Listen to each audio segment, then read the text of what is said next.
Let's get into it.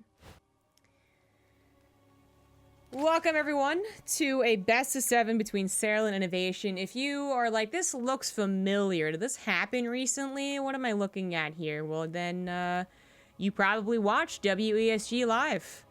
If so, kudos. You either are that passionate or live in a better time zone than I do to watch WESG. Or more passionate than I am, I suppose, and watch the VODs. Or you heard about it and saw something from it because it was a bit talked about.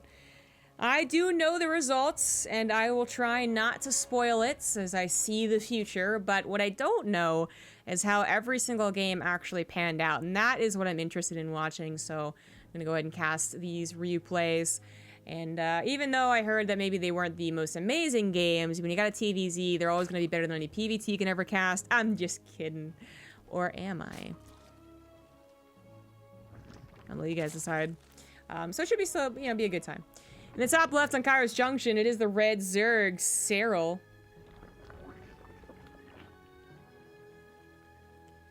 In the bottom right, has the blue Terran, it is INnoVation. I also really wanted to cast these replays, not because I really like Serral as a player, but because INnoVation has been one of my favorite players, if not my favorite player, for a very long time. He really started out strong in 2019 for the IEM qualifiers, but then unfortunately didn't do super hot at IEM. I mean, but he took out Serral, and this is like a really important thing to note. Even though it was a very unimportant match, they didn't do anything. I think maybe it gave INnoVation $200 more, but that was it. INnoVation was still able to beat Serral, which is impressive considering the rest of his results were quite poor. But also that he did it in a very patient fashion, one that really did seem to catch Serral off guard, seemed to pinpoint a weakness in Serral's TVZ. And I do wonder if that will affect the games that we see here today. I think that they will, from what I've heard about them anyways, but that's, we're gonna watch.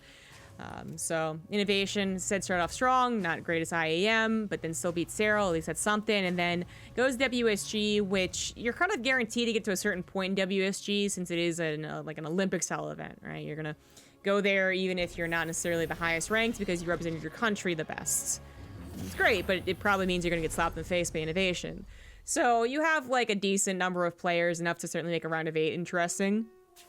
But beyond that, it is kind of a not a freebie, certainly not a freebie at a round of 8, but for the Koreans, I would say that it is. So it wasn't a surprise to INnoVation make it that far, and then it's not a surprise for Serral to make it that far either. And they meet in the finals, and Scarlet and Maru met in the semifinals. So we'll never, ever, ever be getting Maru versus Serral. Just give up on the idea. Everyone's dreams are dead, and nothing is worth living for. Although I actually think that Maru versus Serral would, maybe 1 or 2 games would be really good. I don't think that the overall finals would be that amazing if they were to face. But we'll never know, because Maru can't live up to his end of the deal. Anywho, Stim is on the way for our Terran, who went into a very, very, very basic build. I mean, this is one of the most basic builds you can do. A little bit on the greedy side, since you are going for only 4 Hellions. 6 does make a decent contribution to defending against Lings, and then also it means you're trading off the factory a bit faster, so that if you suddenly saw they're going for 30 Lings, you would probably want to continue producing them. Well, now you can't, because you're building something on that reactor. So it is, like, in a way a little greedy, but certainly one that you're able to get away with, especially if you're scouting and your game knowledge is as good as INnoVation's, and it's going to get you to that Stim faster. Just a single Viking can clear up some Overlords. You will be going into drops and then not going into any more additional reactors, which is one of the choices you could have made.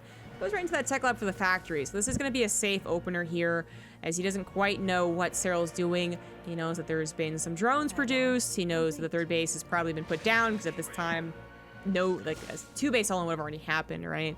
But other than that, very, very limited scouting, and this is one of the safer ways to open, while still kind of being greedy. Well, I say that, but he never went for a 3rd CC, so it's not even really greedy anymore. He is doing a 2-base push. There is no 3rd CC at that wall, which this is something that Serral would have seen if his Overlord was in the natural, but it's not. But this is gonna end up being really awkward then.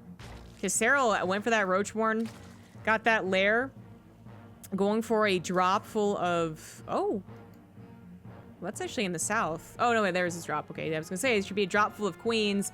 And then another drop on the main base, perhaps just of lings to pull INnoVation out of position. This would be deadly to a person on 3 bases, even if they got to a tank. But we don't have just tank production. We have really decent barracks production.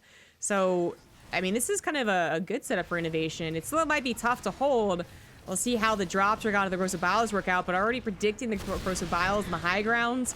Just moves the tank a little bit. Serral's Ling drop, there we go, is going to eventually hit as well, but the Hellions are still alive. Those weren't sacrificed to kill drones. So those just go in the main base and deal with that.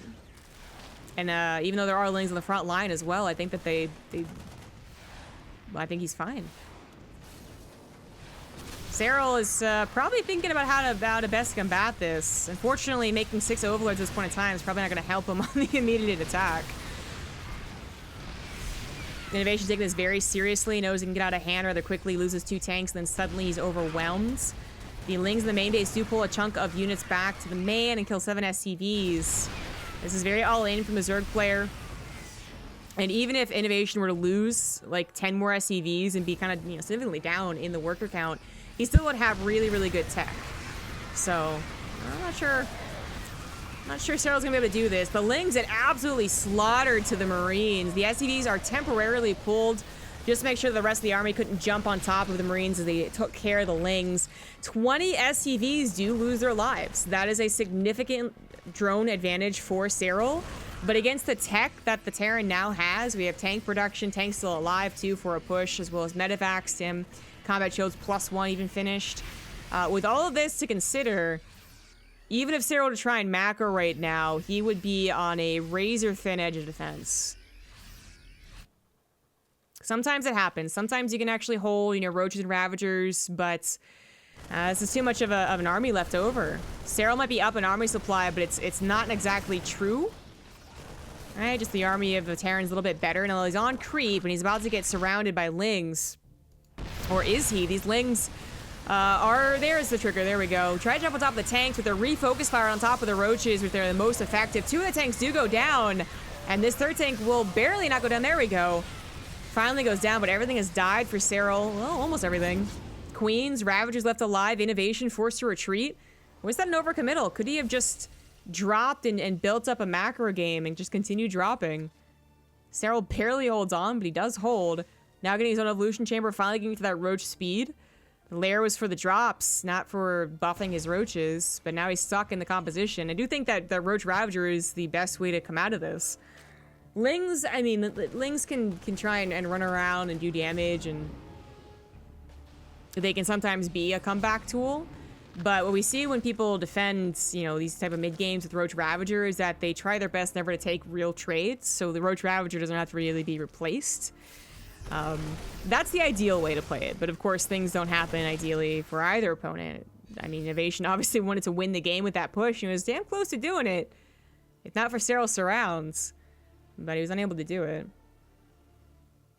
He's now going to the drop portion, so he is finding whatever victories he can. Grabbing a queen there lessens the anti-air for the future, or, well, forces Serral to replace it anyways, so now going for 3 extra queens. Serral uses his drop, 4 Roaches with 1-shot an SCV, and some of these are already low anyways. Also just taking INnoVation's focus off the drops, forcing him to use his reinforcements over here. 8 SCVs go down. This is really damn decent damage. As you can see in the worker count, INnoVation only on 2 CCs, but still cranking out, continual SCV production compared to Serral, who had to react to that push, has to build this army back up, was able to jump back up. Before he lost 10 SCVs, he was in fact quite on even terms, but even with 10 SCVs lost, we're talking about 2 mules as well. Not a lot of scans are gonna have to be used in this game, although there was 1 to clear up this creep spread. So you are using your mules. Upgrades will now be really in favor of INnoVation, as +1's only like 3/4 of the way done. And 3 tanks will be quite nasty. Rocks not broken down. So an even worse choke for Serral to be forced into. And now it's 4 tanks, a decent number of medevacs, a couple of Marauders added in. He's gonna maybe want to buy time until that +1 finishes, but he really can't. Goes for the push, but is going into it. I mean, he didn't even actually go into the choke.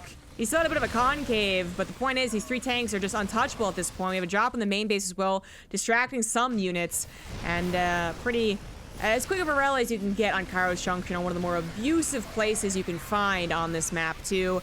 You can see as soon as Serral realized there was a push coming over here, he tried to spread creep, but was unable to. A little bit of damage done by the Corrosive Bile is not usually what you see in INnoVation's play, but he did take a couple there, and that's what I guess Serral has to hope for now, is that he'll just stand on Corrosive Biles and die. And then maybe he can jump on top of these tanks, but looks like it's not going to happen. One tank goes down, immediately replaced by another, and that is INnoVation's game. Although it was a little closer than I expected. INnoVation going for a 2-base push should have slaughtered that all-in from Serral. And it did. But I guess slaughter might be a strong word. He still lost 20 SCVs. But it did hold, but if Serral had been able to smack that follow-up push any better, I wonder if there's a macro game for him. I would always argue it'd be harder for the Zerg, though. Dealing with literal Korean Terran drops is difficult to do.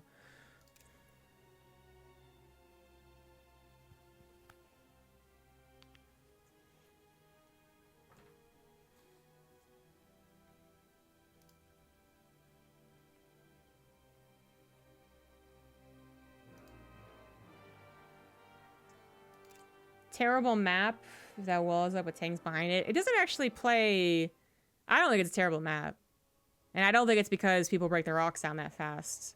Generally, what happens is that Zerg players know that push is on the way, or any type of push is on the way towards that base, and they have a ton of creep spread and a 4th base even a lot of the time, right? Because we were talking usually about 3-base pushes, not 2-base pushes.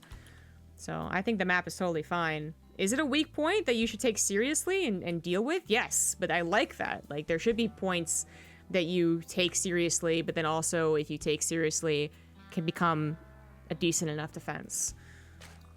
But anyways. The top right, really playing out of his element here. It is the Red Zerg Serral. Maybe 1 cheese, maybe 2 cheeses all-ins in a best of 7, I suppose, but not usually. In the bottom left is the Blue Terran. It is INnoVation, bringing back that 2-base all-in. Haven't seen that in a while, but maybe he's been experimenting more and more with it. I mean, it's something that you can always throw out there, but it really died off. It was much more popular like a couple years ago. So I was shocked. I was shocked when it was up there to see in the wall, and Serral might have been too if he had vision of it. But anyways, second game. And a weird proxy hatch on the gold base.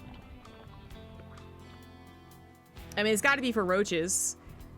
You don't really go into just pure ling from here. You don't go into spine crawlers from this position. If you were able to proxy their natural successfully, then you could make a case for spine crawler rushing. But Serral does not usually play weird, that's for sure. And he doesn't usually play that aggressive either. So, I mean, when's the last time I saw a really weird game from him? I don't know. I mean, there was the Haas series that was kind of infamous where he did his all-in and it backfired and he lost a game, but that was an all-in, wasn't it? It wasn't a proxy hatch.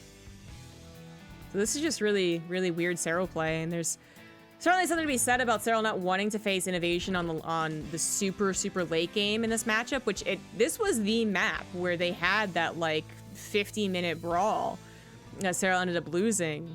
So maybe, you know, flashbacks, nom going on right now, but I would say that's more about, like, okay, I need to kill him with, you know, this regular 3-base push, or I need to really, maybe like a 1-1 roach timing, or, you know, something like that. Not a proxy hatch, which at this point INnoVation knows about, sees no hatchery, knows that it's, well, he's probably right now thinking that it's a 1-base roach all-in. There's not any other reasons, but oh, he actually saw the creep spread. So he might have seen the lack of a hatchery and then glanced at the mini-map and saw the creep spread rather than the other way around. Because, yeah, if he saw the creep spread and noticed it first, he probably just would have gone over here to check the hatchery. But he did figure it out, and I mean, he was already building a bunker because he knew it was a 1-base build. And it still basically is. You're not doing anything much. You're not doing much with this hatchery except producing. And he's got a bunker. He is getting up to that factory, which unfortunately it's going to be late. You know, it's Still a 1 Rax expand, but he puts a command center on the high ground, very confident that he can defend against this. And if you do it right, you certainly can, even with a command center. Even with command center. So you get to a tank, and then things should be fine from there. You could try and go to a Cyclone as well, which is a very, very, very good job of taking out the Overlord as well as chasing down the Ravagers, but might struggle if you are being broken. But INnoVation's not being broken, so he is going to go for the Cyclone. Starport can be used for a Viking to take care of the Overlord if the Cyclone's unable to do so, which it should be unable to do so, but some Zerg players, you know, get a little lazy, let that Overlord sit on top of the bunker or something like that.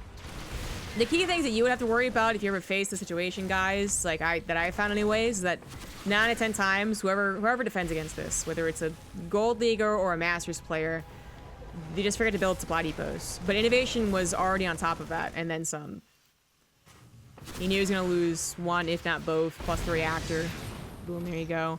Cyclone does get the lock on, and he doesn't need to go for a Viking anymore, but it looks like he wasn't even planning on doing that. He doesn't care about the Overlord vision anymore. There are queens in the front line, so I guess the Viking maybe couldn't have killed the Overlord. But a Banshee will be able to take care of this. There's no vision for Serral. He is starting to mine. He actually transfers the drone, so he is officially on 2 bases. Sure. And going up into a lair, he'll eventually be able to build an Overseer to take care of the Banshee, but not quite in time for the front line. So there he's going to build a Spore Crawler, which do build quite fast. They had a buff in Wings of Liberty, believe it or not, to their build timing. A very uncalled for buff. No one really asked for it. It was weird. An engineering bay is on the way. This is probably because he has no idea what his opponent's following up with, and if my experiences in my ladder teach me anything, it's that they always follow up with flipping Spire. So I feel like this is just covering all of his bases, as it's not usual to start +1 so long before you start your own stim, but he has no idea what his opponent's doing, and Serral is droning. I mean, drone up that gold base, now he's getting a 3rd base. Cyclone's gonna try desperately to get this command center, because now that is kind of the crux of the issue. It's the main issue for INnoVation. He defended the Roach Ravager attack, or just Ravager, and now needs to get a command center up. Because even if Serral is going for a follow-up attack, which he is, he's building a lot of lings right now, he really needs to get a 2nd base under control. This is no longer a situation where it's like, if I just hold on 1 base, I win. No, if he continues trying to hold on 1 base, he'll live, but it won't be a very pretty game for him come 10, 11 minutes. So the Banshees are doing whatever they can to hold this line. You know, the creatures go any farther, suddenly the Spore Crawler goes further, and uh-oh. Queens can get the transfusion on the transfuse, or if they wanted. They don't really need it. Oh, it's in range of the tank. A little awkward. The Cyclone goes down, but so does the Spore. But now here's an Overseer, so the Spore did its job. 4 Queens will definitely take out 2 Banshees, and INnoVation is struggling to get this natural up and running. To be honest, I was really hoping that INnoVation would show me how to defend against this, because I have been in quite a few games lately, and I don't think he's gonna do it. He's gonna be broken. Maybe he should have just stayed on 1 base, but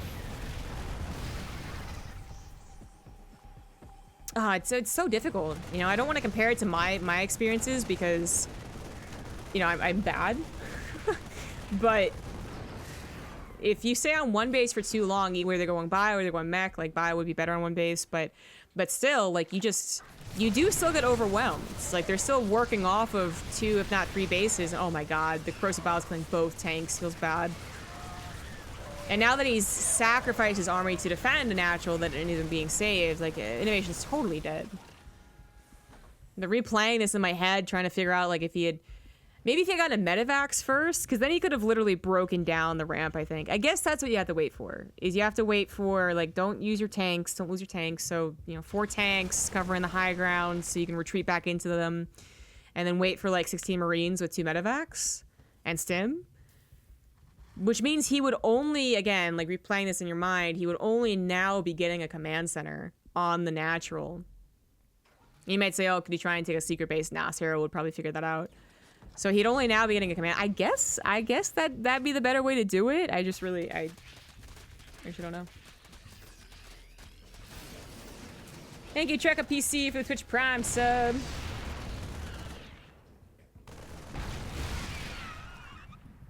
Can you try switching in a first-person view occasionally during the cast? No, and I'll explain in a second.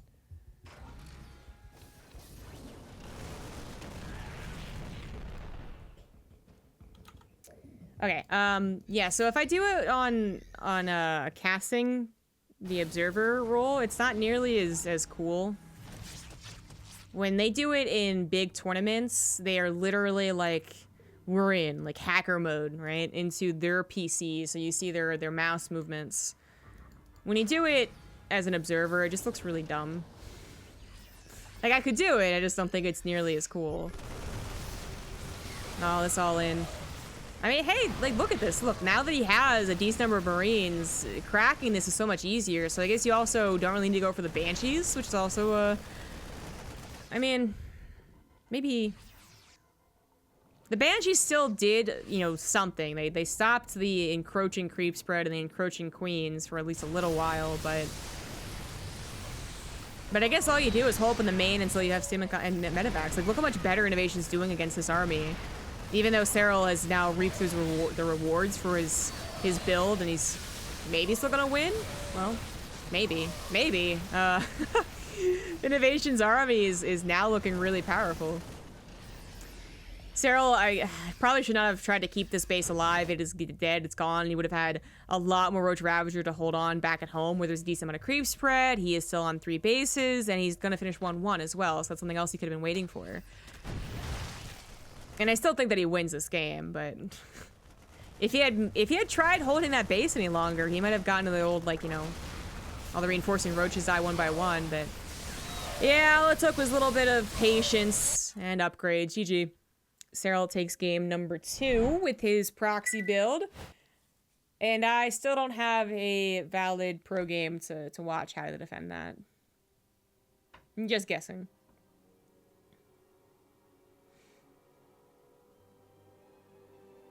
Well, originally I was only going to do sub replays, but then Roddy was very gracious and hosted me, so let me go ahead and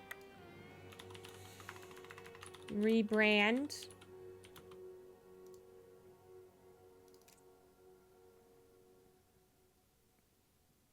I think if he had gone for his production quicker instead of going 3rd CC. Yeah, you're right. Because then he would have had more Marines. So he would have been able to push with, well, like, I don't know, because would he still have his medevacs at the same time, or would he have them so much quicker? I'm actually not sure. He'd have more Marines, but I still think he's waiting on his stim, right? And his stim kind of came out at a decent time. Even if he was going for a 3rd CC, he can still start stim. Yeah. Can I cast a TVP where the T wins? Probably, but just give me, you know, a couple of days. Alright, it's all tied up on year 0. INnoVation does not want to play this long of a map, I guess. Or just wants revenge for last game. Either way, in the top right, it is the red Zerg Serral. In the top left is the blue Terran. It is INnoVation. And a lot of time on year 0, I see Terrans go into Cyclone Mech, which I do find personally, you know, enjoyable to play on this map. A lot of room to make mistakes, in my opinion. But if you play bio on it, which some people do, I don't see that nearly as often, but you know, I've definitely seen it. It's just such a long map. Even if you try and drop everywhere, it just feels like the Zerg encompasses it with creep very, very quickly. So I do think that a lot of Terrans are hesitant to play in this map, and if they do want to embrace it, it's because they do mech on it. And INnoVation just not about that life. Maybe that's his reasoning, maybe not, but the point is, 3 racks it is. Overlord does scout it. I think INnoVation did see it. Well, you know, it's kind of hard to tell. I could rewind, but I'm not going to. Because when the barracks finishes, it has much wider vision range, but it wasn't finished when the Overlord saw it, regardless. Regardless, once you see the drones are pulled, you know that they saw it. And this does complicate things a little bit. INnoVation still has a lot of production. He's going to pull more SCVs across the very, very large map. And Serral still did go hatch pool, but it looks like it was not hatch gas pool. So a little bit quicker on the Ling production. Spinecrawler up and running against only a couple Marines. You could try and get that on the front, but a little dangerous where Serral put it. Little dangerous.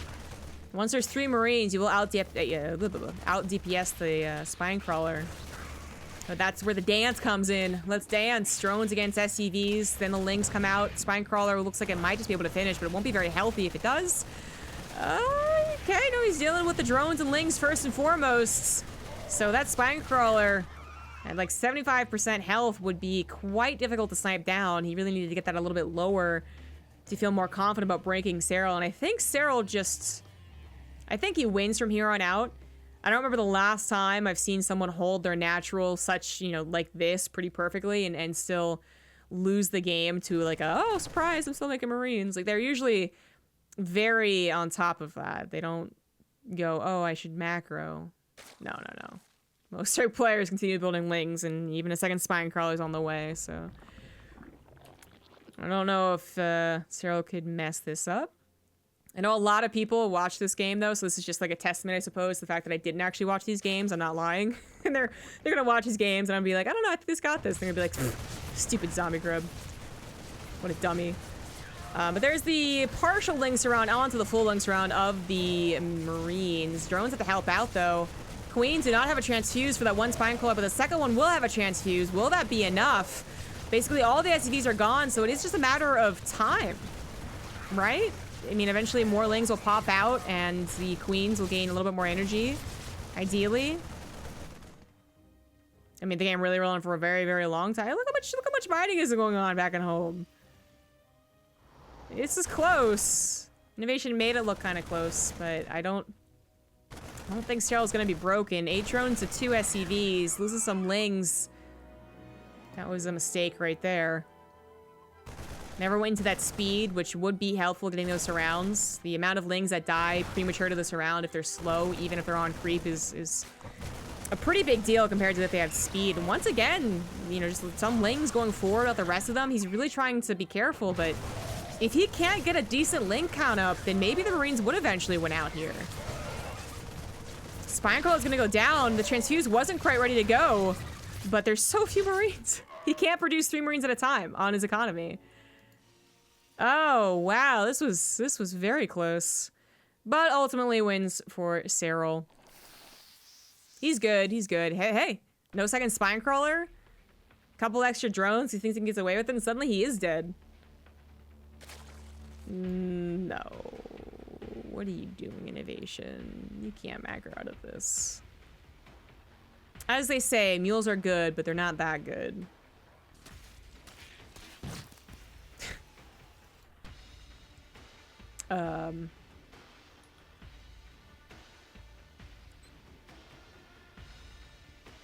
Well, INnoVation, it's up to you to tap out, unless you want to float your buildings. If you want to be that guy, then I guess you can be. These Lings gonna go for the last snipes on the SCVs. They're gonna find a couple of Marines, though. Oh, retreat back to your friends! Oh, dummy. Stupid Marine. Now, this is a solid amount of Lings. This is confidence right here. INnoVation trying his best to abuse the little sections of the barracks. I mean, the Marines would take a lot down with them, but he's not gonna win this game. Serral's gone back into droning. I think he was, out of habit, gonna go ahead and go for an inject, but when you actually really think about this situation, you don't even need injects. You have such few minerals, you don't need to inject. So he decides, nope, playing it safe, got a queen with a transfuse now. This is some nice positioning by the Marines, but that's not even all the Lings. Still 2 over here. And that will be it. That will be it. Stop it, INnoVation. Stop it. It's done. It's gone. Stop it.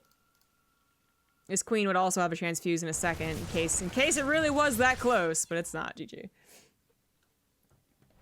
Serral takes game number 3. It's hard to judge how many drones he killed. That's true. That is true.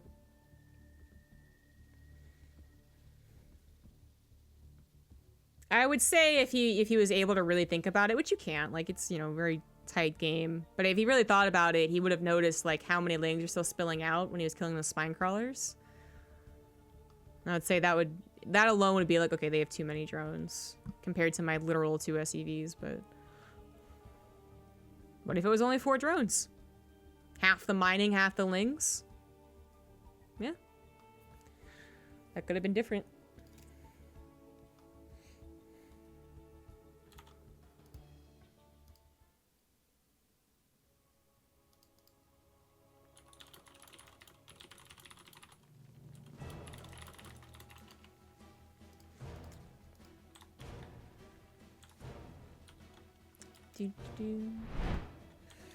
Okay, so we have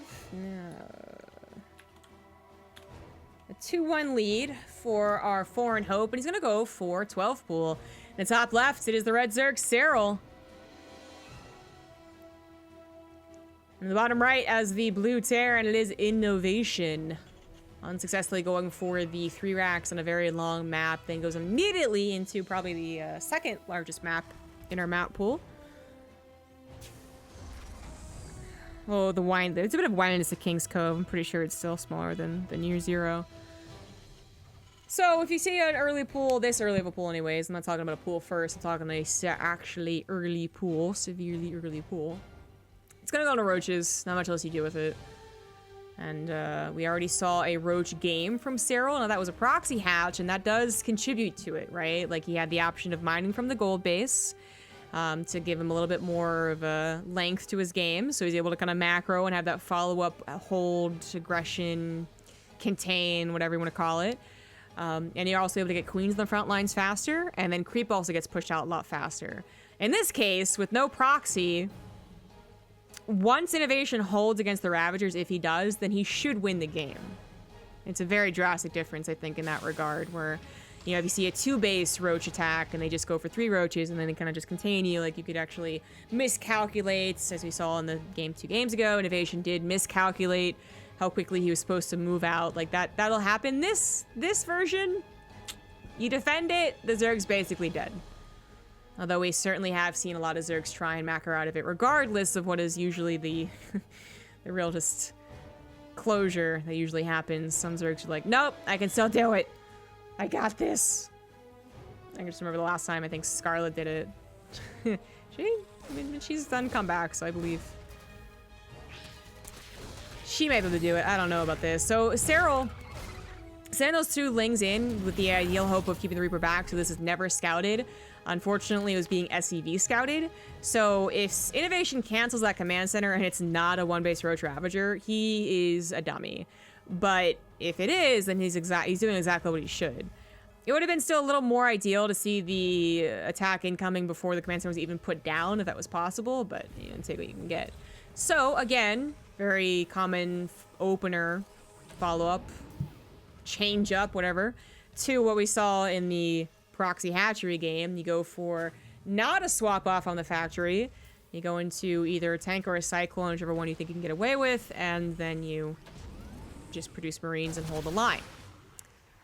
If you aren't up to a factory yet, and you did swap it off or something along those lines, and you have to swap it back off or something like that, then you just want to hold your line as long as possible until a factory unit pops out. In Cyclones, again, if the wall is broken, if you're not ready to go with a bunker and it's broken, the Cyclone can struggle, but because of its new ability, it's not the old Cyclone that could be reactored out, as long as it doesn't get pounced upon, it is the better thing to go for. This is the, oh, okay, be careful here. He even locks on to the building Ravager. He actually target fires another Ravager down with the Marine, so that's 2 units down in a build that really relies on keeping your units alive, more so than any other part of StarCraft. And that's like generally a StarCraft thing. Keep units alive equal good, but it's really the thing you need to do when you push like this. So Serral is going to try and expand from this, but this was a very, very good hold by INnoVation, and he should just simply straight up have a lead. Even though he had to cancel his command center, this type of situation, I think, does strongly favor the Terran, whereas that game on Automaton, I'm always, I was like, and then we all saw how it went down. So he's on one base for now. He did not go for the command center after the factory, which you can do if you have a lot of confidence in yourself. You can think you can still hold, but goes up to the Banshees. Banshees will ensure his safety for the next few minutes, unless he misses the roaches coming across the map, which would be a very, very bold move by Serral to do. So he can go for the low ground command center, which he does. I mean, it's still a little dangerous to do that, but again, if you have a good handle on the situation, then you can do more better things. English good. And again, one of the key points is not getting supply blocked during all this, which INnoVation doesn't, because he INnoVation. Double Cyclone, very good for harassing. It's kind of, I would say, even a necessity for the Zerg player to go into speed to deal with this harassment. But again, Cyclones being a little lightweight, they get punched 3 times and suddenly they're dead and you're like, oh, never mind. I didn't want to harass anyways. So that's why INnoVation is being very careful about this dance, but then boom, speed finishes and the Cyclones can't do anything about that. All they need to do is be locked in place. And there you go. One last attempt to lock onto a Ravager to get killed, but he is now down 2 units that offensively weren't that impressive, as we saw, but defensively could still be very good. So there maybe is a little bit of, panic, maybe a little, as his Banshee also went right across the map instead of staying at home or watching out where the army went to. I knew it went across. There it is. Okay. So it's doing damage, but it's not going to be able to help out back here, and that's where it's a little scary, but there just isn't enough units for Serral to really take advantage of that. If there were twice as many Lings and still 6 Ravagers, which I think is what originally he was going to have before he lost them, this could have been a lot of damage. But at half that, like, no, one tank actually holds. The Banshee gets a couple of drone kills and then is able to patrol on the 3rd base, and Serral is, as expected, still kind of in the gutter for this game. He saw the roaches and paused the game. I've been trying to keep note of the pauses because I know people mentioned that was a significant, like, a momentum dropper for some of these games, where it very much so impacted key moments of the game, just as far as, like, being in the zone, right? I didn't catch that, though. I didn't catch that he had just seen the roaches and then he paused, but there's nothing fishy about that to me, though. Because a guy like INnoVation doesn't need 10 seconds to be like, what do I do against Rough Ravager again? Hold on here. Pull out his phone, get out Evernote, look at his builder responses because he learned from watching someone on YouTube. Like, he doesn't need to do that, so I don't know what a pause would actually do for him.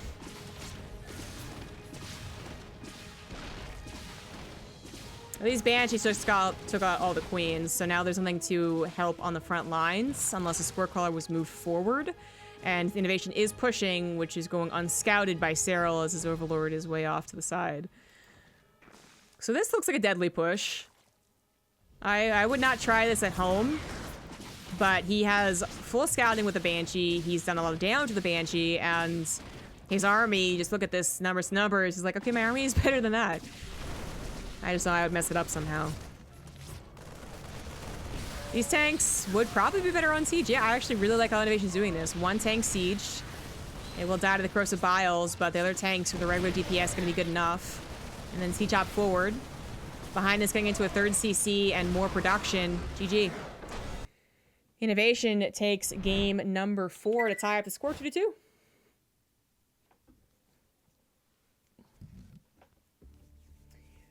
All you see with the replays with pauses is that they pause. You can't see for how long, and it's even quite difficult to see, like, exactly when they paused.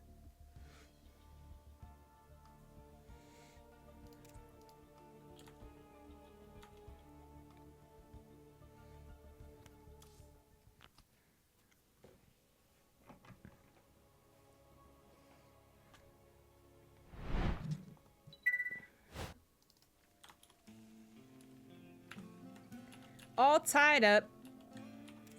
In the bottom right, on Port Alexander, it is the red Zerg, Serral. In the top left, as the blue Terran, it is INnoVation. Both just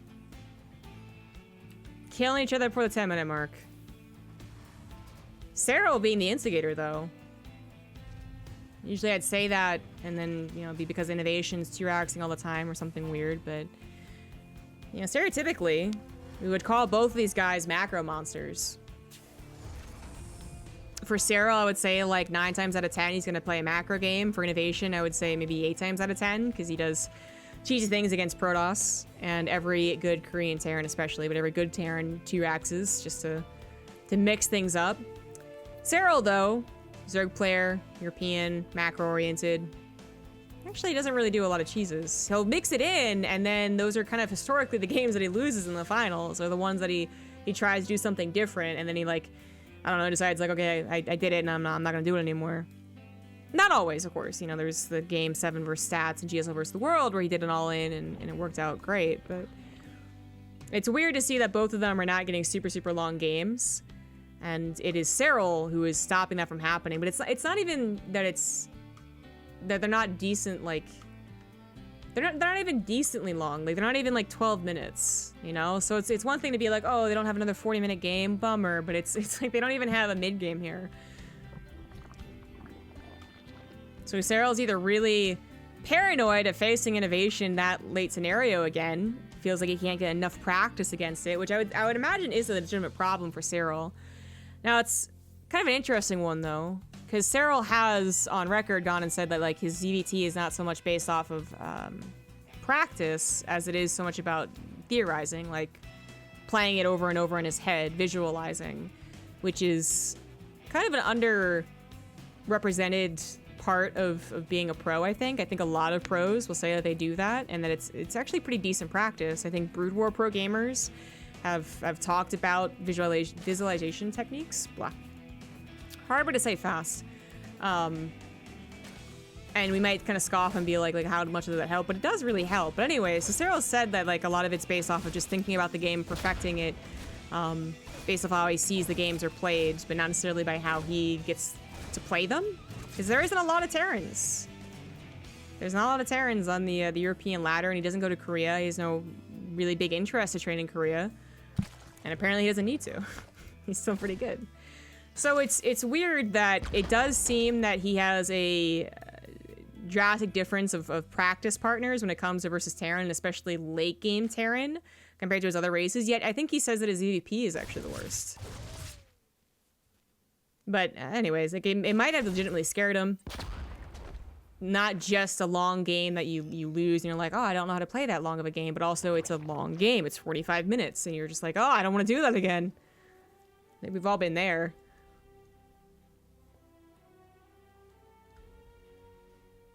Top tier pro gamers are very interesting.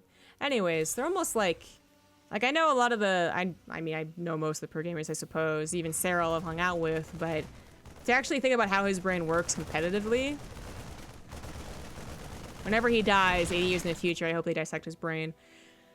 Anyway, Banshee on the way. Kind of an interesting build opener, right?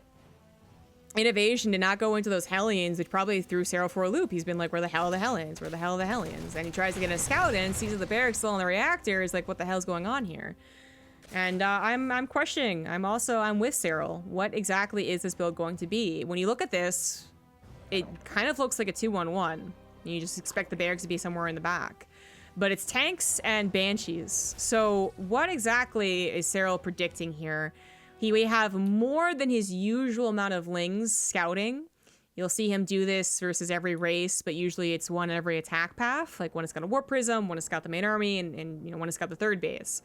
But he's like really looking for the drops, and he does manage to see a banshee, which is quite important because that would have been something that I think you just wouldn't predict based off this information. So very good scout there. Nothing at the third base. No reason to quite yet. Well, he's oversaturated his natural, so there would be a reason to. He just figured that it was a little unsafe to do so, and he was right. Spore Crawl wasn't done. But the Spore Crawlers do finish kind of in the nick of time there. Queen's nice and comfy in the natural, and now he can try and take his third with drones. Lings went into the natural to see if they could get anything done, but the Marines stayed at home. And he did manage to get a sight on the tanks, I believe, so Different opener. Third CC now on the way, more production. We have seen non-211 openers that skip the Hellions. I know TY was doing one, but not to this type of build. He still goes for actually, I shouldn't even say non-Hellions. He still goes for like 2. But yeah. This is a weirder one. Oof. Now you get this kind of very oddly timed push. Interesting. Well, the creep spread's still here, which I think is, even if this Zerg player is like really freaking out, like what the hell are you doing? I think it's still gonna get some decent creep spread on your third base. And while this is a nice little, okay, gotcha moment, it's not really threatening anything. You don't need your 5th and 6th gases this quickly. 3 Banshees is kind of terrifying, though. But Serral, being pretty damn good at this game, not only went for all of his queens, basically, in the third base, protecting him against this push. He also added a Spore Crawler to his natural, his reinforcement point, basically, and that's a really smart thing to do against anything you think is going to be scary in the air. So whether it's Phoenix or Oracles, or in this case, Banshees, it's going to help you not take those silly losses because you're reinforcing or you underestimated the power of them. Now, this is going to be a bit of a harsh break. He already loses a couple queens going up that ramp. Refocus fires on top of the queens, in fact, as the Marines get absolutely slaughtered. Not good enough there. Even with the +1 Carapace added in, it was just too good of a spot. And, oof, I think I like this push now. Originally, I was not a fan, or just, I was kind of ambivalent, but with how much he was able to hold on there, because even if there were Banelings, the tanks would have a ton of time to get shots off. There wouldn't be speed, there wouldn't be creep spread quite there. Like, that's gonna be a nasty break no matter what you have. And you just continue tank production as well, so any counterattacks or run-bys they try and do instead also don't work. So Serral has definitely been thrown off by this, I would say. He literally loses a ton of queens, a good number of lings, and then also has to, figure out exactly what INnoVation's doing this entire time. Up until like 5 minutes, he was like, what the hell? And that does throw you off. Finally, he's gonna be able to break this, but oh my gosh, the net effect timing was pretty clutch. It doesn't save any of the tanks, unfortunately, but still saving 7 Marines is pretty good. 4th base is now on the way. It's not the worst macro game, of course. Serral still knowing when to cut corners and when not to still play a decent macro game. He's a Zerg player, even to get to this point, even to get to Grandmaster, you kind of have to have that skill where you're like, I don't know exactly what's going on here, but I know what I can and cannot sacrifice. And Serral knows. So it's not a bad macro game for him, but I gotta believe he's been offset by this. Drought comes back in, and remember these Marines now have stim. Combat Shield has not started, and that does seem like a straight up mistake from INnoVation. He should definitely have started Combat Shields. Okay, that could be maybe where Serral gets too good of a fight, able to breathe a little bit. Once you take care of this army, then that's when you stop on the 4th base, the macro hatchery, and then you can really start to send units around the map. But as long as these drops and pushes are right in your face, you could be taking bad trades. You're holding off on your tech, you're holding off on your expansions. Finally, this drop is basically taken care of. 2 Marines will not be scary. And he is going to try and add on infestation. But finally, Combat Shield starts along with the 4th CC. Second factory is also on the way, so double pump tanks. Queen count has been replaced a couple times, but there is now enough to inject as well as help against the attack, as well as spread that creep, which he does desperately need. Even though he's expanding to the top side now, you don't want to let one portion of the map just go completely uncovered.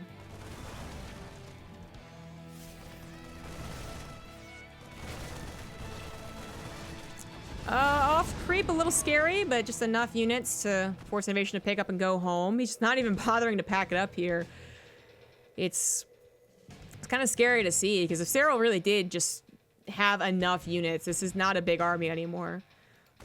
10 minutes into the game, it's not, but Serral has other things to worry about. INnoVation's going to be dropping, harassing, probably have another push at some time as well.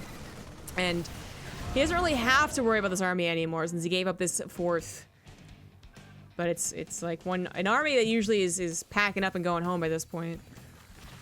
2-2 is going to finish very, very soon. Serral's only been working off that +2 Carapace. Otherwise, it's 1-1 for his attack upgrades. He is on his way to Hive, and his 4th base is up and running.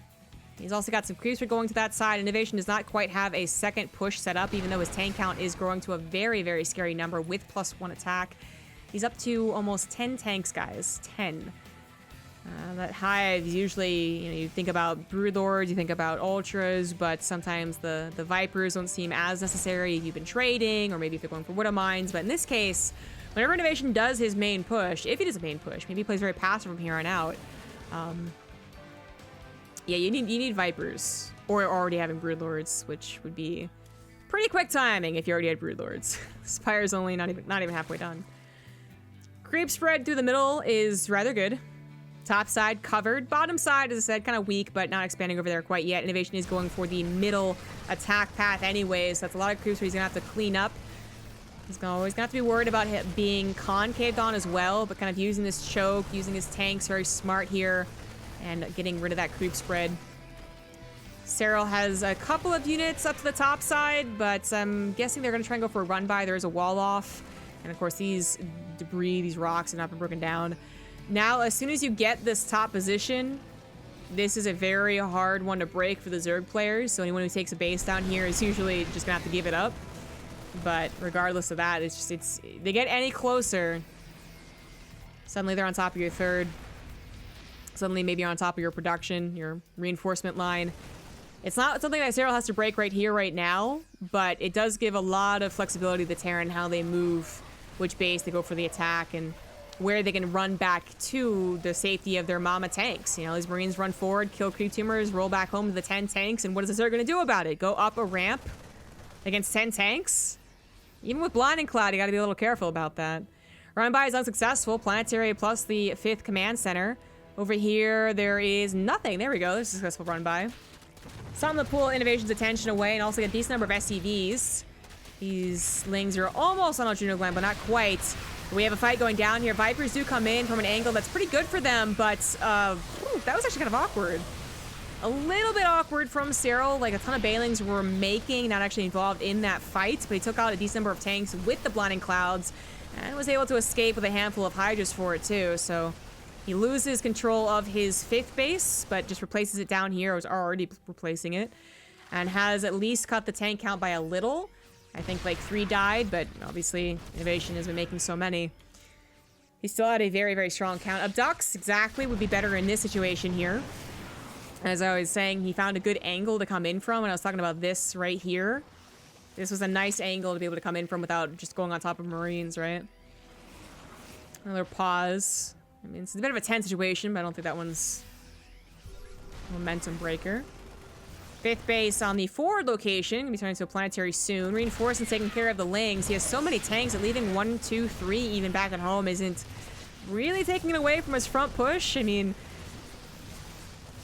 maybe he should bring some more forward, but still at 6. Blinding Clouds come down, but it's 1 apiece on top of the tanks, basically. So it's not like they're beautiful Blinding Clouds. They're useful. They're good enough. Still has a hard time breaking this because this looks like a concave. It's not. You know, there's so much space that you can't actually move through. That's exactly what INnoVation wants to have happen. Every single time that Serral tries to break this, regardless of his abducts or his Blinding Clouds, just isn't quite efficient enough. The actual bio on the ground is not to be underestimated, even though the tanks provide the anchor. The bio is still a lot of DPS, especially because it has 3-3. And Serral wanted to get up to that Hive tech. He is using his Vipers. They're only one part of the solution. And not if you lose them. So they do go for the Blinding Clouds once again, but kind of going through a choke here. Still a lot of bio. INnoVation's always been good about running away from the Banelings and the tanks. I mean, Blinding Cloud really doesn't last that long. I believe it was nerfed a while ago, right? Rightfully so, I'm gonna say, but it doesn't last as long as you think. It's not as impactful as you think when you get those amazing Blinding Clouds that they have for their tanks, and you go, oh shit, like, oh, that's a lot of damage I'm being forced to take. It's one part of the solution, it's not the entire solution, and Serral is struggling to break INnoVation. Maybe he could have played kind of the Nomad Zerg, you know, just let these bases go slowly but surely and not sacrifice as much to defend them, and then try to take a fight more around this. But with so many tanks, anything kind of becomes a brutal choke. Now we even have Liberators involved. I think Serral, maybe his choice, the better choice would have been to hold on without sacrificing too much army, letting the Atreus go, all the while getting to Broodlords. Maybe he should have done that faster. Maybe he shouldn't have taken as many engagements. INnoVation had to be slow kind of no matter what was going on here, just with the ways, you know, this army is formed, and that maybe could have been time where Broodlords would have already been out. Now, they are finally on the way, but there's not that many of them. INnoVation could now still take them on with the Marines on the ground if he gets close enough. But a couple more Broodlords are on the way. Blinding Clouds will also be effective if they do try and pounce on you. You're also still on creep. So it's not like INnoVation has a freebie attack here, but he's got a concave, he's got tanks, liberators helping out against the Broodlings as well. And he is forcing Serral into a very uncomfortable position. Serral down 50 overall supply. Just from trying to defend against the attacks on his 5th and 6th. And even though he finally got to Broodlords and a couple more Vipers, he's now in the worst possible position you can ever be in. And those Broodlords are not taking out the army fast enough to actually help. INnoVation with a slow push might have just done it, but finally the bio, I guess, has been cut through. Finally finding a bit of a concave. Serral actually starts to chip through the tanks. Can't do much about the Liberators, but he's desperately trying to. 11 drones go down, his 3rd base goes down, some Broodlords go down as Marines do pounce on them, and Serral's gonna tap that anyways. I mean, he's up against a Terran who's still on 5 bases, pure economy, just flawless economy, upgrades. I mean, he has a +3 attack, actually, on his flipping tanks. And yeah, you gotta figure they have Vikings on the way, so Broodlords aren't gonna win you this game. GG. See, that was a really cool TVZ. Mid-game play, INnoVation showing his strengths versus Serral. Serral, I think, just... Yeah, I think... I actually am not sure how you break the Terran better than what he was trying to do. Maybe more Abducts instead of those Blinding Clouds. Abducts probably would have been better in a lot of situations because there were no Vikings to punish the Abducts. But he kept taking Blinding Clouds and trying and thinking they would be good engagements. They weren't actually good engagements. So either more Abducts maybe, trying to just chip away at the Terran, or as I was saying, you know, you don't really engage, you just try and buy time, and then you get to Broodlords faster. So the Broodlords are there as your 4th base dies, but you still have all that creep spread and all the army to defend your 3rd and you expand elsewhere, I guess. So, yeah. It's a very strong position for INnoVation there. And I guess the other option would be try and just kind of force a bit of a base trade, but that's always a very risky thing to do.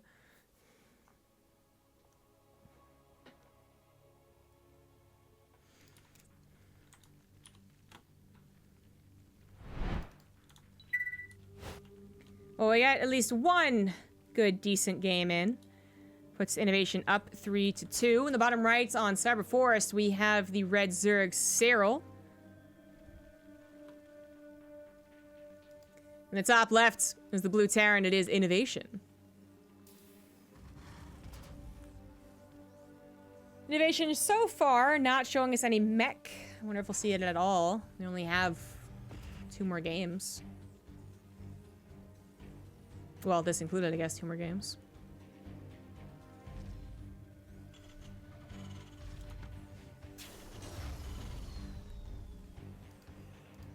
Oh, there was a question about if Abduct is cheaper than Blinding Clouds. Yeah, definitely.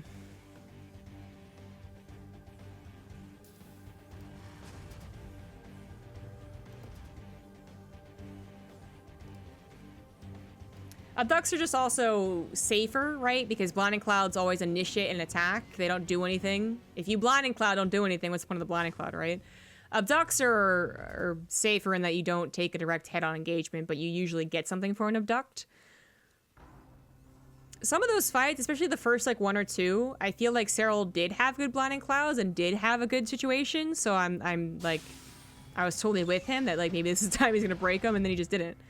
There's too much depth to INnoVation's army. There was still a couple tanks in the back shooting. There was still so much bio that was, you know, slightly off of creep that he couldn't quite reach. And it just was one of those things where if maybe he had something to surround, or if there was a couple less tanks, then maybe he does successfully break his opponent. But it was quite a perfect setup by Terran in a very nice position on that map. So Serral was forced to be the one who had to kind of think outside the box. And I guess he started thinking outside the box a little bit too late. It might have been a little bit of tunnel vision on just like, okay, I can defeat this army. And you keep thinking, I can, and then you say, okay, actually I can't. Then you go to Broodlords, which, yeah, I think the problem with the Broodlords is just that they're too late. So we have a 2-1-1 on the way. Since he showed last game a build that kind of looked like a 2-1-1, but wasn't, it's possible that Serral were to misread this as the same build as last game, when really it's going to be about those 5-minute medevac drops. It's kind of weird, though, because it really depends on how Serral would even scout in the first place. Like, if he gets 2 Lings up here, do they not see that tech lab? I don't know, they still wouldn't see the factory, which is the biggest tell. But if he has an Overlord over here that dips in and sees the factory time, you can kind of tell off of that there was a second barracks built before it. Anyways, and then if he has an Overlord over here, you can kind of tell sometimes what the Terran's doing based off their supply depot timings. 2-on-1 has a later first supply depot than a Hellion opener. 3rd CC has no supply depots for quite some time. Those type of things. Serral goes for... Okay, I thought he was going to go for straight up Suicide Scout, but this is kind of what INnoVation was hoping for. Okay, he sees the starport timing. So again, the Marines on the line here. Maybe he's like, oh my god, is it the same build as last time? Then he sees the starport timing, and that should be enough of a difference for him to kind of recognize the 2-1-1. Anyways, we'll see exactly when around 4:30 is probably when we'll see if he knows or not, which I think he does. He's going for an Evolution Chamber for the faster +1 carapace, which is what he did last game, and it is good.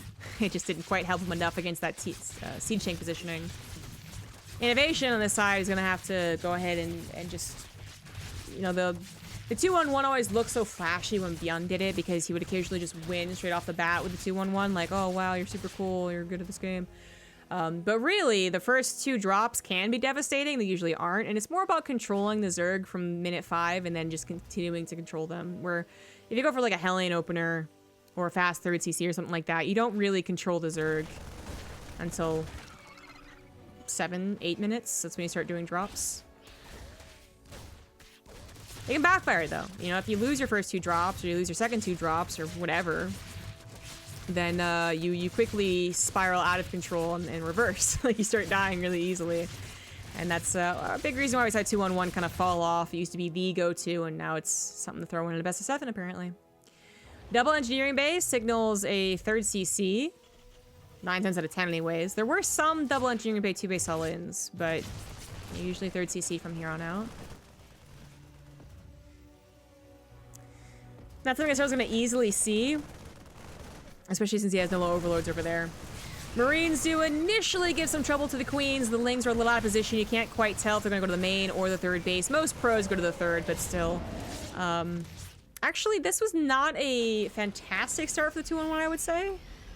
As severe damage under the medevac, and the Marines did, some of them lost their lives. And, you know, again, to my point about what you really are trying to accomplish with this build, you're not really trying to be beyond and get the 5-minute win.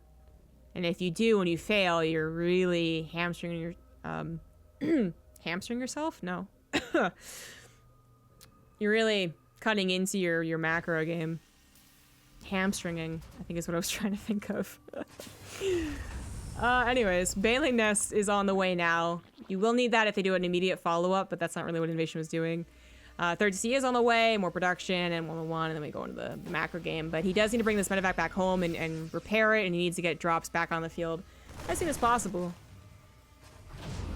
Hampering, oh my god, thank you, that's what I was thinking of. Hamstring is the same thing, don't worry about it. Thank you, Yukino ×3 for the Twitch Prime sub. Can a queen heal herself? Unfortunately not. She needs to throw up on someone else other than herself to heal.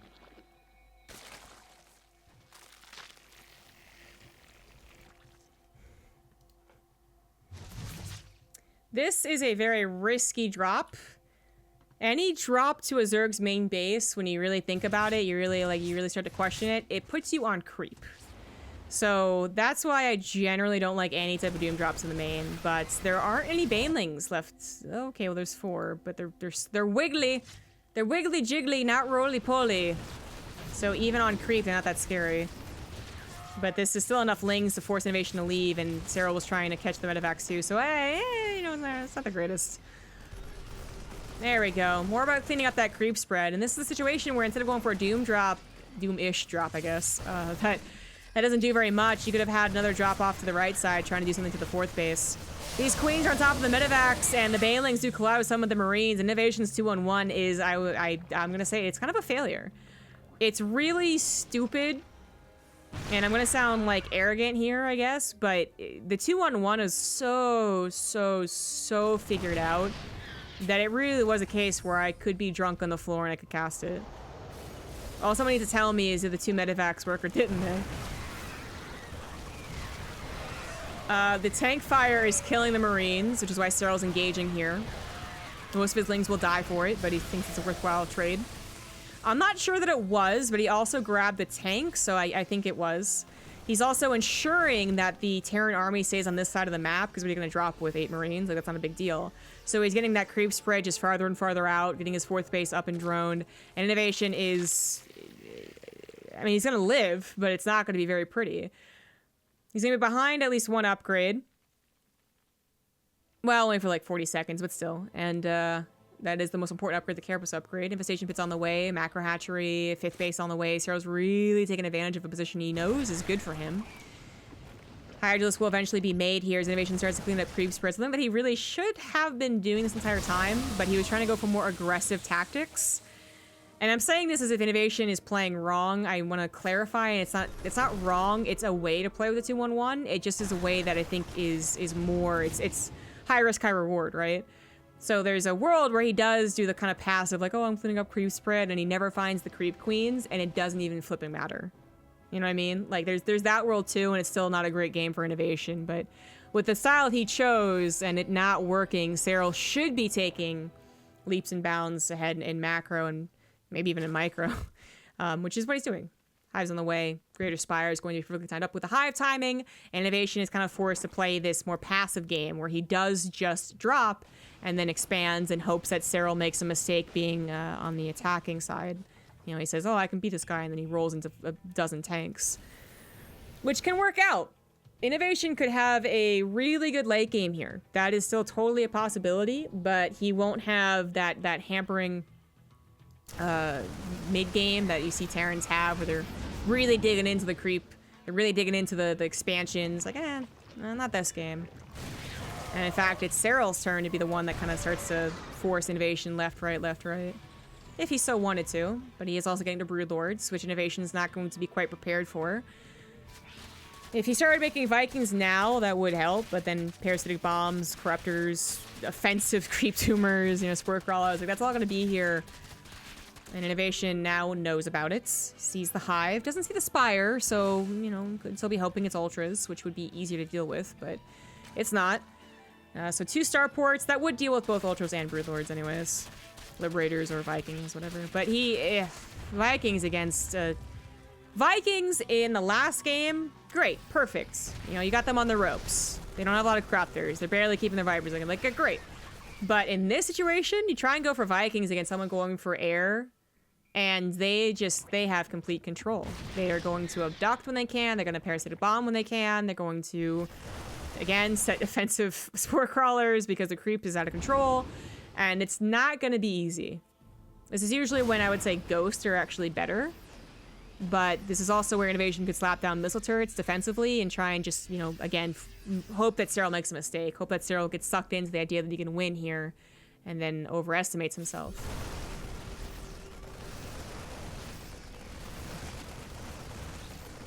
Thank you, I am Rave. I appreciate it.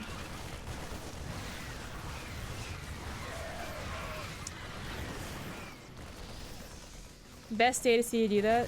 I mean, crying laughter. Yeah, well, maybe it'll happen once again. So INnoVation, he needs to keep with the pressure, but it's not really working out here. The creep is just so insane. Serral's already split because he's kind of the one attacking, so he's even accidentally finding INnoVation's attempts to control the game a little bit. Yeah, and it's not looking great for INnoVation. When you get to this point of the creep spread too, this is also where ghosts kind of are, I would maybe argue, a necessity. You need to get across the map somehow without being scouted, and with so much creep spread, and they could even spread out their overlords.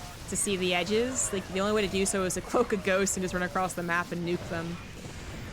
An engagement here. He wants to grab the queens while he can, but he's wrong. The queens aren't here just to spread creep. They're also here to transfuse. Serral knew he had all the time in the world to go ahead and build up whatever type of army he wanted. So if he was being constantly pressured and he added 12 queens, well, it's probably a dumb move, but he's not being constantly pressured, so the queens are now here to help out what is a very strong Broodlord army. And, well, that's going to be INnoVation taking losses, even if he holds. Which he is doing a decent job holding. There weren't any corruptors included here. If they were, they quickly died. The queens can't help out over this ridge, so all they can do is transfuse. And the Vikings do hold. But that shouldn't last forever. More Vipers can be made, more Corruptors can be made. He can replace, you know, Hydras with Corruptors, Lings with Corruptors, whatever he wants to do, actually. And as I was saying, he's gonna take better trades at the end of the day. As he is dominating the map. So unless he literally throws his entire army into the Terran's face, INnoVation can immediately counterattack. Serral should be fine doing this. But I am really worried. His Broodlords don't have defenses. But the ground, I guess, is also going okay for him. Does it matter if his Broodlords don't have defenses if they kill all the tanks? Well, huh? Quay? Good. That's not how I imagine Serral attacking into that, but you know what? That's exactly what I said could happen. That's what INnoVation was hoping for. That Serral would say, you know what? I can kill this army. And then he tries to, and he underestimates INnoVation. The Vikings got to free fire on Broodlords. The Broodlords didn't kill the tanks fast enough, and the ground army wasn't quite strong enough. But here we come with the Ling Flood. INnoVation does have a superior army supply, but where is it? I'm not sure. I guess it's all in SCVs. His armor supply isn't superior. It's quite on par. And this type of army, when you can start adding those ghosts, your tanks are siege. There's not a lot of them. Ling Floods, because they usually have 300 glands by now, even though they don't, are suddenly the worst thing to deal with. So that was an efficient trade there for Serral, who grabs the 5th base. INnoVation with the wrong call as well. I don't know if it was equally as bad, but in his situation, I guess it is. He really needed that 5th base. If he had just waited for 10 more Marines, 1 more tank, 2 Liberas, whatever, he holds that attack and gets a 5th base up. Which he should have done because he won the fight, but now he's without a 5th base. Then he's running low on minerals and his mana is natural. And while Serral doesn't have quite a big bank either, he is more comfortable in the idea that his economy will always be intact because he has the entire map literally covered. 2 Liberators do manage to skirt on by. Serral knows about them. He was trying to find them and just missed them a little bit. Look at this vision. What are you scared of? Nothing. There's spore crawlers here. Spore crawlers there. Spore crawlers everywhere. Liberation range is done, but what is this?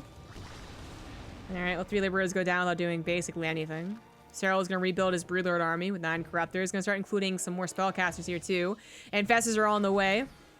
Fungal those Vikings, usually have to deal with them. Although, again, I really thought he was going to get more Corruptors and Vipers in the first place, but whatever. Better late than never. And you can even Neural Parasite a couple of these units if you think it's going to be a good idea. Neural Parasite not as strong versus Bio as it is versus Mech, though.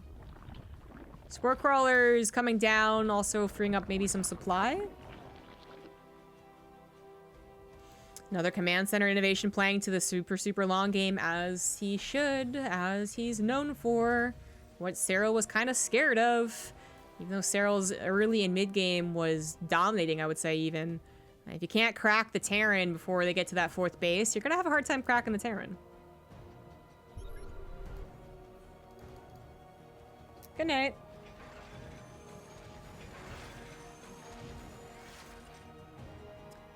Oh boy. Alright, so now we're going to have the next heated battle, I guess, around these 2 bases. Which is very awkward because whoever is attacking is going to be in this low ground well. I mean, it's so much more about the air army. I'm not sure that really matters, but this map has that kind of weird, like, whenever you're defending, you don't really have that much of a defender's advantage because you're on the low ground. But anyways, INnoVation's starting to find some ways to come back into this game.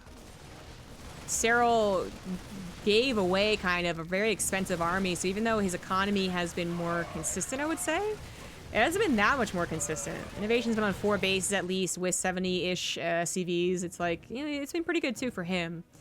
But again, Serral just probably thinks he'll have it for much longer. Anyway, so both of their banks are not that impressive. And if Serral were to do another terrible attack, and this time into Ghosts, where they get those snipes on the retreat, he could start to really lose control of this game. It doesn't seem possible with all his creep spread, all the options that he has, but it definitely is. If he has 10,000 minerals and 8,000 gas, then I'm still on Team Serral, but this is the situation that INnoVation wanted to find himself in. He's got yet another base under his belt, double sensor tower for double the vision. We all know that's how that works. And extra command centers, so he can start getting rid of some SCVs, replace them with whatever high-tech unit he wants. He can start adding on SAC defense as well, especially if he gets a 6th, which Serral's going to go ahead and try and just take away from him. At this point, we are talking about minerals taken from the other opponent. The opponent. Well, this is awkward. There's a lot of tanks up there. Yeah, it wasn't as bad as I thought it was going to be. Still gets the Liberators, still gets a couple tanks. So yeah, if you start mining on the base of them, that's supposed to be theirs, then if you do get into the weird, wonky 45-minute situation, they suddenly just straight up have less minerals to mine than you. It's also just a nuisance. Serral has the majority of his air army, his more expensive army to the top side, his weaker yet more mobile army to the south side, but it is weaker. It's gonna have trouble breaking siege tank lines, but he knows that there aren't that many tanks left over. He killed so many of them with that initial Ling Baneling attack. All he needs to do is get connections with his Banelings, and he would be pretty good, but that is the trick, isn't it? Off of creep, up a ramp. INnoVation's not gonna let himself be surrounded, so he should eventually be able to grab this planetary, and Serral will have to now seriously consider pushing into one of these, whether it's the top one or the bottom one. But every time he considers it, he also risks losing a large portion of his army because walking into Ghost, Tank, Missile Turret, Liberator is always a bit troublesome.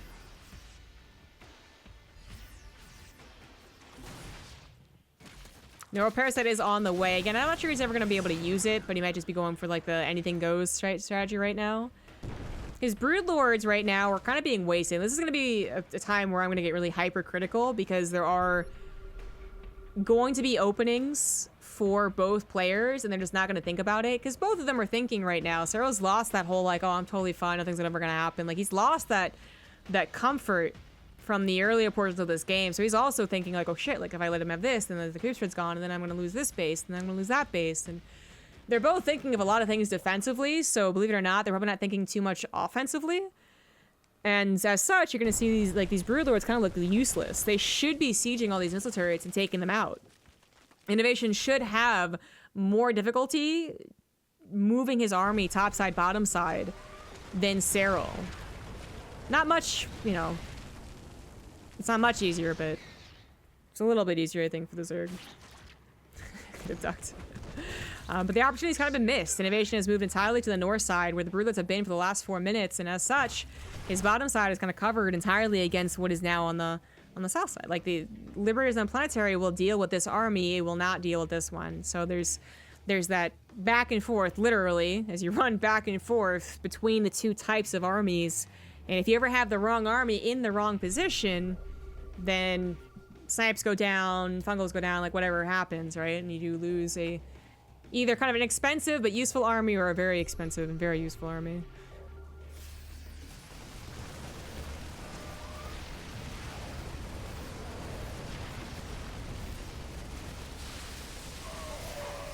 A couple Liberators giving Serral so much trouble, and the amount of Marauders that are in here mean that the Banelings aren't as devastating as they really seem. Corruptors do come in here to take care of the Liberators, but they are getting their money's worth. Infestor's gonna come in as well, probably look for the Fungal. INnoVation won't be able to escape, won't be able to split. That's when the Banelings really do a good amount of work. Quick check on the minerals here. Serral is running out of his 4th base. He stopped mining temporarily on this one. 5th base also very low on mining and low on minerals. We are getting to the point of really, really worrying about what minerals do I have left to mine. Serral, though, has managed to grab that superior bank, as was expected eventually to happen, but it took a little while. And is now even losing this important mining base. He needs to get his Broodlord army, which is very slow. He needs to get it over here, or he needs to push. And right now, he's trying to push, but it does feel a little bit late.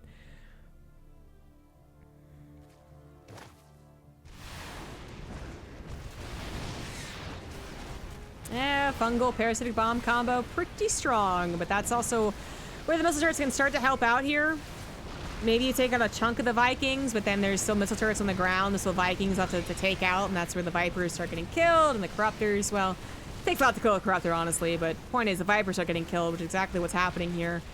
But the side defense is finally down. Serral's movement with the Broodlords does finally work. Uh-oh. Maybe I spoke too soon. Oh my god, the clothes ghosts. Oh no. Okay, the Fungals had to come in, but the Corruptors didn't take out the Liberators, so the Infestors are being so like, no, I can't reach them. I am surprised the Liberators lived through that. There were Corruptors, but I guess they were being moved with the Broodlords. Liberators are single target, but they do one-shot basically everything. Well, they don't one-shot Infestors, but they definitely one-shot Broodlings, so they take care of them very quickly. They're very, very useful things to have. Now, if it's a Ling Flood, well, then they look kind of stupid, but... The slow siege of a Broodlords? Liberators are helpful.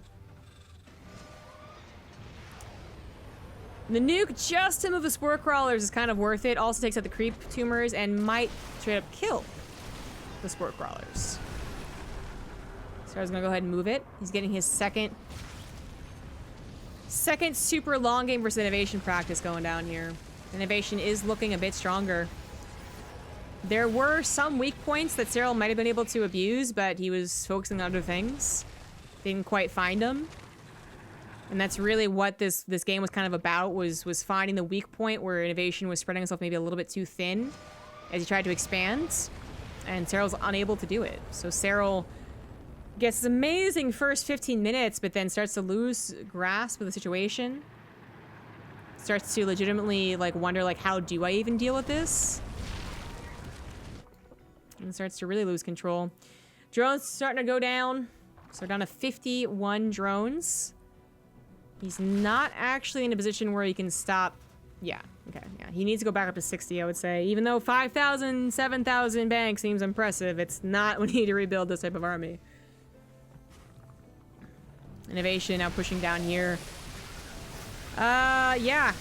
The way that INnoVation is playing, his army is more mobile. Usually what happens is they have to, you know, we see a lot of the people building tanks still. We see more emphasis on the ghosts. And bio really starts to just be taken away in exchange for these usually better units. But INnoVation actually kind of still playing this mid-game down south, the Bio Liberator versus Hydra, Ling Hydra, is really adding a lot, basically, right? Like, Serral's having trouble defending, and his main army, right, his big Broodlord army is not as impressive as he would want. So either he tries to move it down south and help out his base down here and then siege up this base and lose this base, of course, or he just continues to play this game.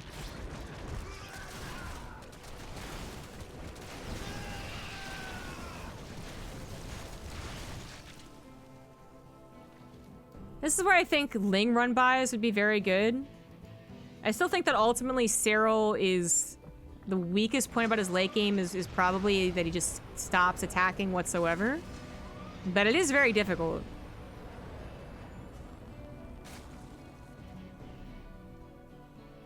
Are those nukes canceled? I guess they're canceled. Huh? How are they canceled? Okay, well, anyways.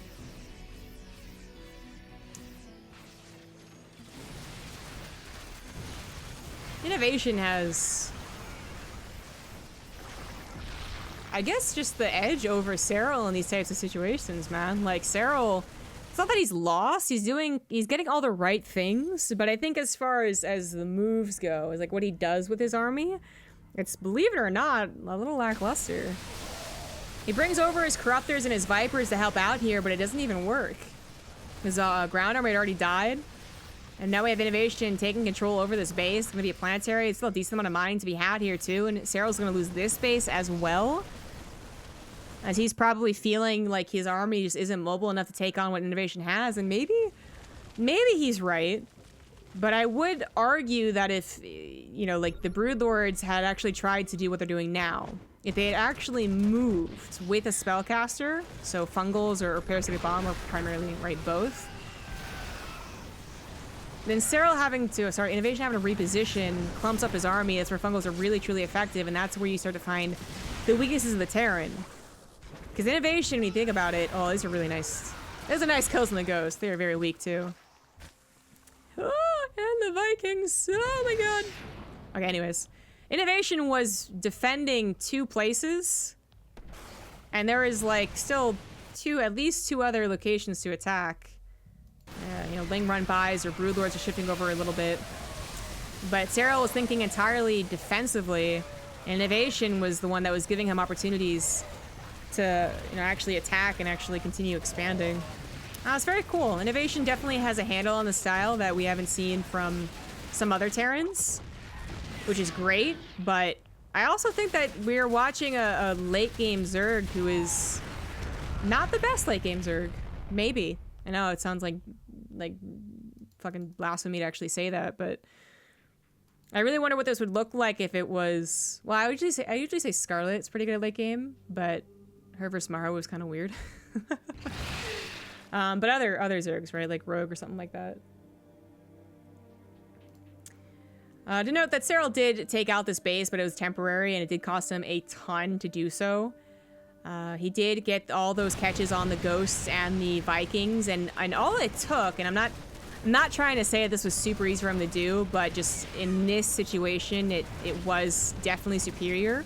All it took was him kind of just threatening another place, and as soon as INnoVation had to move his army, it clumps, right? Suddenly spellcasting is really, really good there.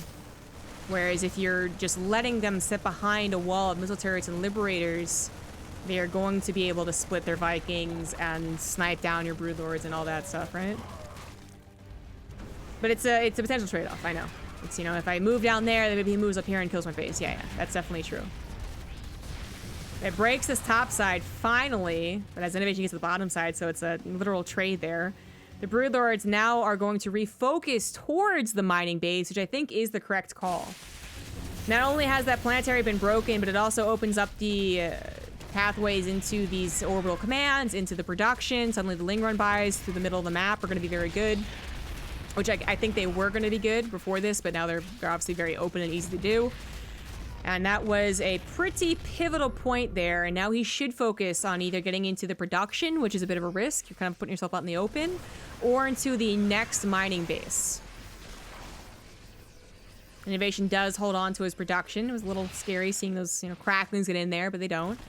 But will lose his south base as he moves his army, and this is what I was talking about initially, was just like, it's a little, and this is definitely Terran bias, it's a little bit more difficult to reposition all your tanks, sorry. Well, sometimes your tanks, but reposition your Liberators and make sure your Vikings are spread out and make sure that your Ghosts aren't clumps than it is for the Zerg army to move on their creep spread around the map, you know?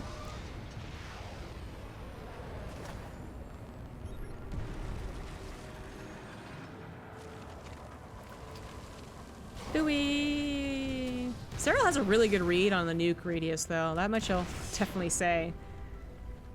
The animation, the graphics of our spells in StarCraft 2 aren't always perfect. Like, Storm is very very easy to misread. But Serral's been pretty perfect with his nuke avoidance.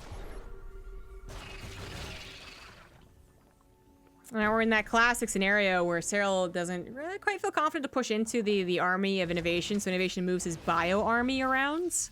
And that's what's so strong about the style that INnoVation chooses to do. This is also what Byun was doing months and months ago before he went to the military.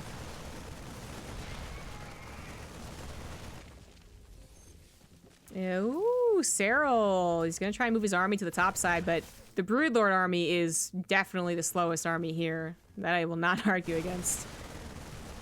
But if the entire bio army is over here, and it's a large bio army too, so you know it's a lot of supply in there, then could it be breakable to go after the south base? I think that's what Serral's asking himself right now. And I guess his answer is right now, no, it's not breakable. But I think that it is. The SAC defense isn't quite up yet, and there aren't as many ghosts as, well, there could be, I suppose. It's like 5 or 6.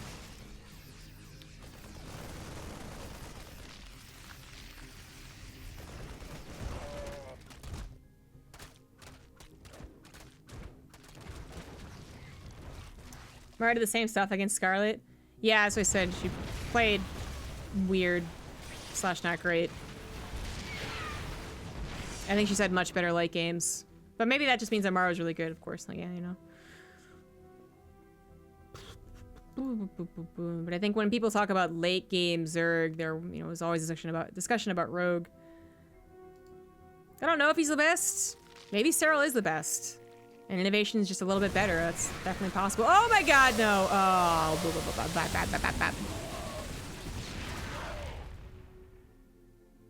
But Serral was able to bring this back because it took him quite some time to maneuver around.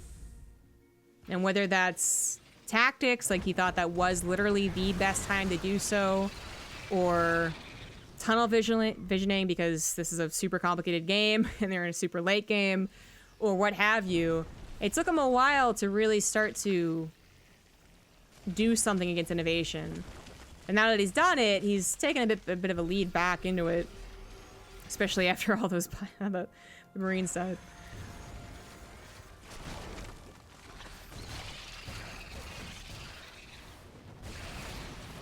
Yeah, going for the abducts. Very difficult for the Terran player to take. Oh my god, Neuroparasite of the ghosts!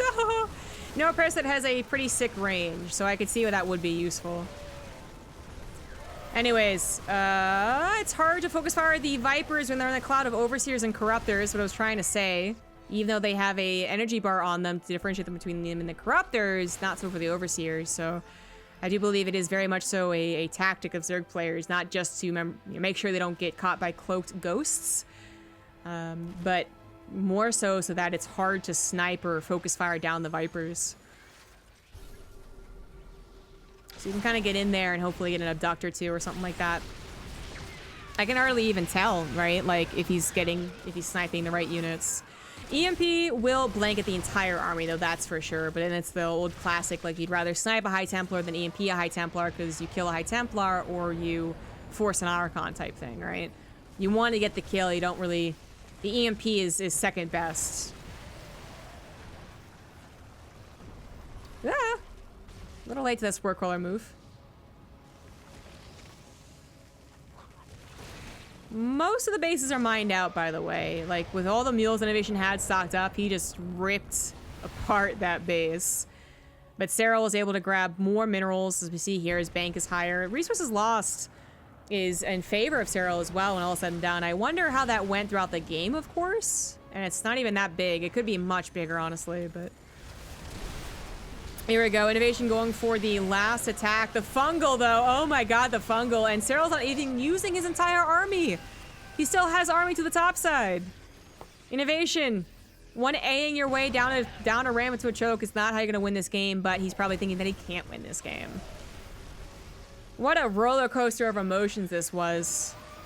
And I feel like until Serral moved his army to threaten the orbitals, I felt like INnoVation was actually in the lead.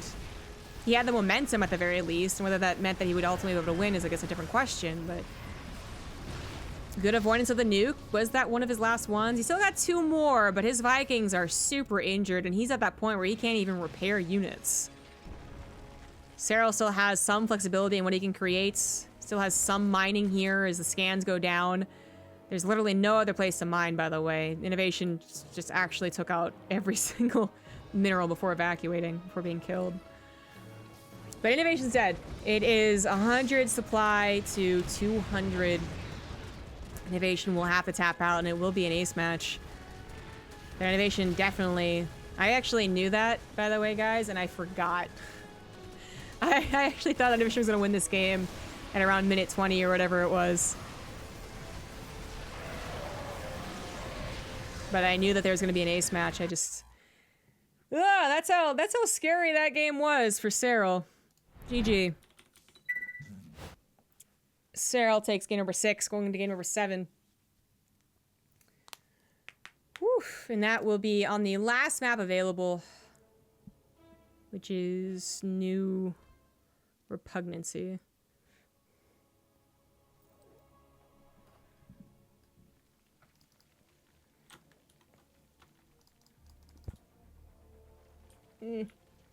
Apollo, no.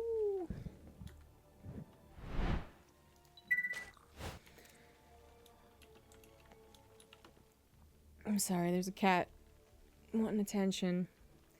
In the top right, as the red Zerg, it is Serral. Stop it. In the bottom left, as the blue Terran, it is INnoVation.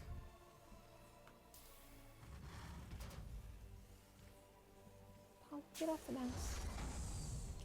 Get off them. Ooh, pool first. Now, this wasn't a 12 pool, but it was like a 15? What the hell was that?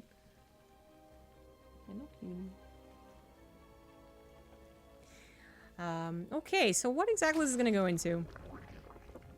I'm gonna guess Roach Ravager. You can go for a pool first, you know, gas pool, and then go for like the speedling attack, or just like a ton of lings, but we haven't seen a lot of roaches from Serral, and again, that pool timing was a little weird. So,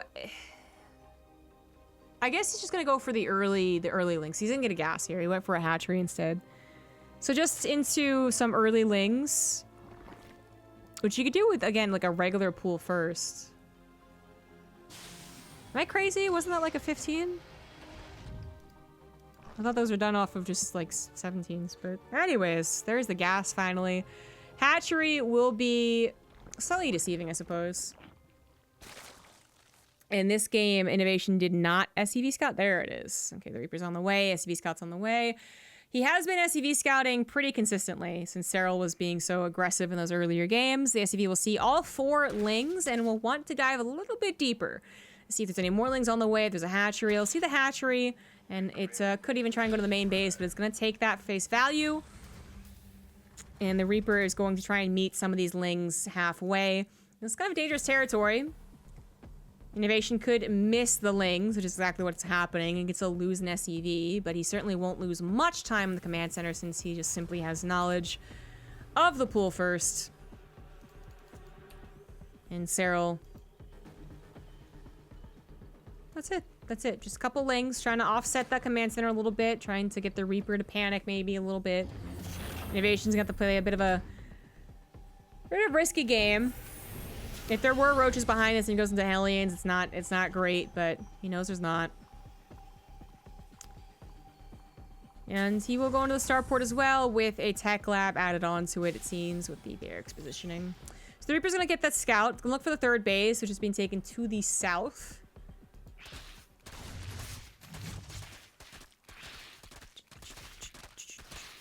And it's a macro game. For now. INnoVation is denied scouting from the back section of the Zerg base. There are still small ins, so you get the third hatchery, but you just don't join it very much. And the only way really to see that would be to try and get something back there, see the roach warren, or maybe you can see them popping out of the eggs. That'd be the quickest way. He moved his barracks to the starport, but then didn't swap. So usually it's like a bit of a hint when the barracks is right next to the starport, but in this case it was not, so he just goes for stim. That does mean he has no Banshee. But we saw him in what, like game number 2 or something like that?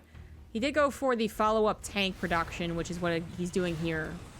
Goes right into a tech lab for the factory and adds on that tank, so very safe. If Serral sees this, yeah. Any idea of being aggressive kind of goes out the window. And it is going to be the same build from that whatever game it was, where he goes into a 2-base attack. So the Overlord with the barracks timing would be able to tell that. If it didn't see the barracks, then, you know, it maybe could have seen the single engineering bay. There's a couple different things that can tell you if it's a 2-base all-in or a 3rd CC, besides just literally seeing the 3rd CC. And Serral should be on top of that timing. He should.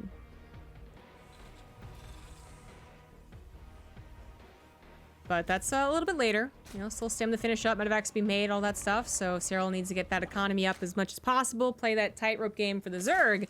Do I drone? Do I make army?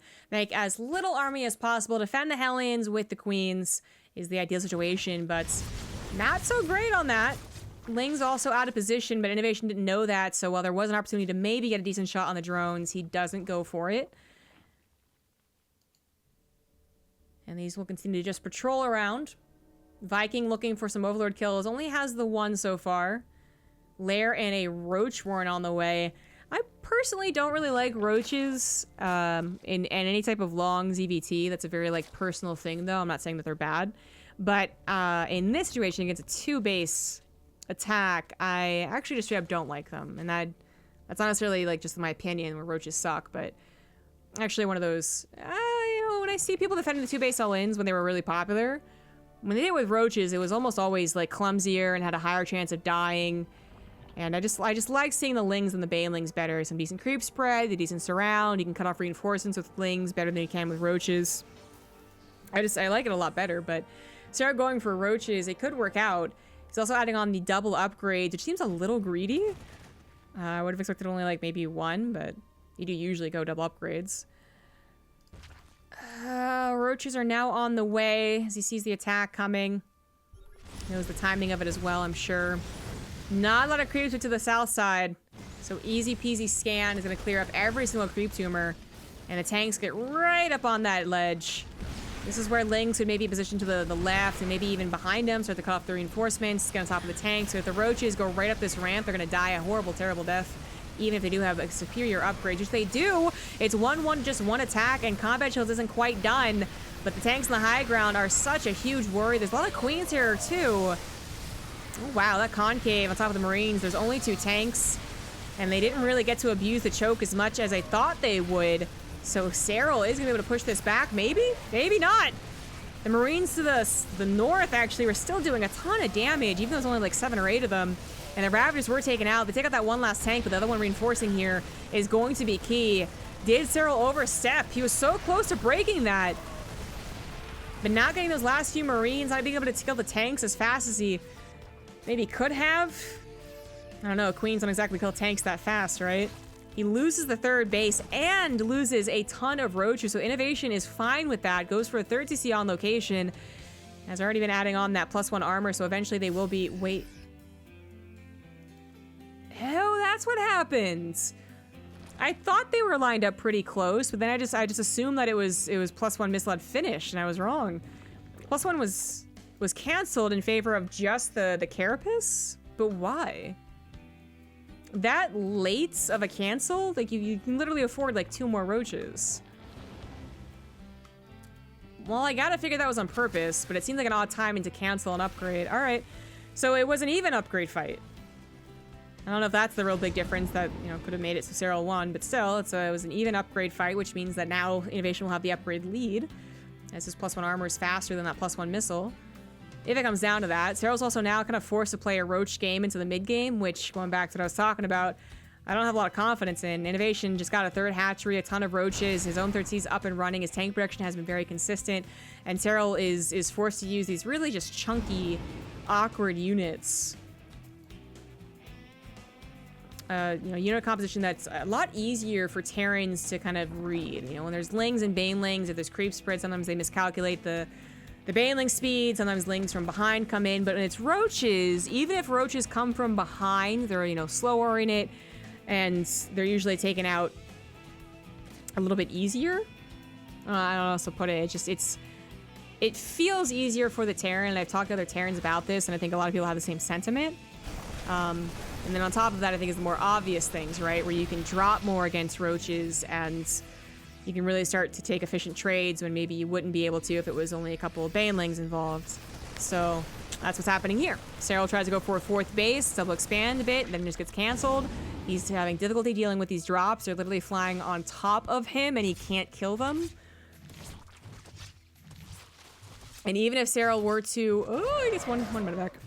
Even if Serral were to get to a 4th base and kind of get to a decent economy, decent upgrades, and kind of play this out to the macro game, he's going to be facing INnoVation with such a high tank count. And in such a comfortable position. I mean, there's barely any creep spread. Now there's a 4th CC on the way that it won't... It'll have to be a really, really, really amazing engagement. So Serral is transferring over into banelings. And the nice thing is that if you have this nice game where you don't lose a 3rd hatchery, is that the roaches do a decent job kind of being spread out and support units for Ling Bailing that's running around trying to deal with everything. Ideally they don't die, and then the Corrosive Biles kind of add something as well, and you don't lose the army like you lose the Ling Bailing. That can be efficient, but he lost the 3rd hatch and lost so many roaches and had to remake so many. That's why I'm like, it's a lot of roaches to be left over with, even if you are going into Ling Bailing Muta, in fact. Spire's done, Mutas are done. That scan only just now revealed it, but because it's such a late place in the game, INnoVation's not going to take severe losses to the Mutas. He will take some, though. 1 tank's going to go down. The command center could have been stalled out. The Spire seemed like a very, very, very risky thing to do, and I'm not sure it was really worth it. I think if you're going to go into Spire in this type of game, then maybe it would have been worth going like real Spire, like get 20 as soon as possible and then hope that it keeps INnoVation pinned back for that long. But that's also very, very risky to do. You give up all other upgrades, you don't make any banelings, and if they do just move out, then you're like, oh shit, oh god. Because you don't have a lot of creep spread. Those things that usually comes along with Ling Bailing Muta is a decent amount of creep spread because you're able to take care of all the drops, but it's not a lot of creep spread to work with. He is adding on more mutas, and the mutas are finding little bits here and there, but what about the main army? The main army is coming across the map. That is 7 tanks. That's a lot of marauders too, so banelings will struggle to even really get... Not like they could get amazing connections, but they won't get amazing kills. So a lot of this army will be left over to take on what is a large, large supply of Roach Ravager. Serral's gonna go for a bit of a run by with what he can. He will catch the planetary just before it finishes, so maybe he'll be able to grab it, but he gives up his 4th base for it, and I'm not sure he can take on this army. The upgrades are in favor of INnoVation once again, 2-2 to just 2-1. The planetary was canceled and lifted, so he doesn't even get the command center. He just temporarily stalls it out. 10 SCVs do go down, I suppose. And Serral does have a bank finally back up, but can he take on this army? 2 Thors are covering the tanks if the mutas try and go ahead and snipe them.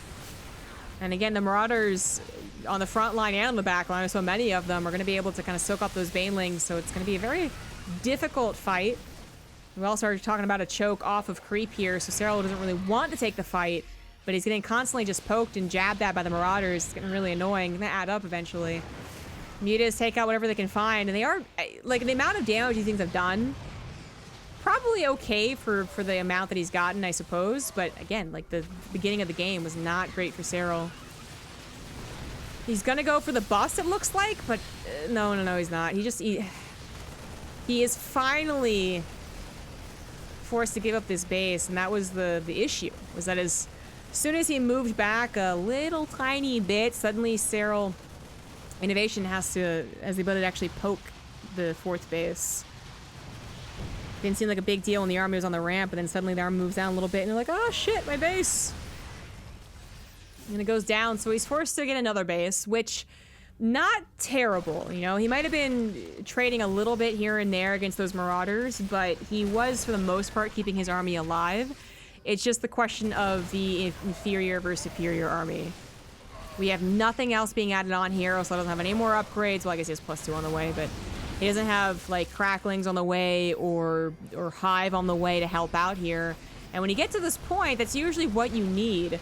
Mutas also fly over a bunch of Marines and a couple of Thors, so they're basically not doing very much anyways, but they're definitely done with now.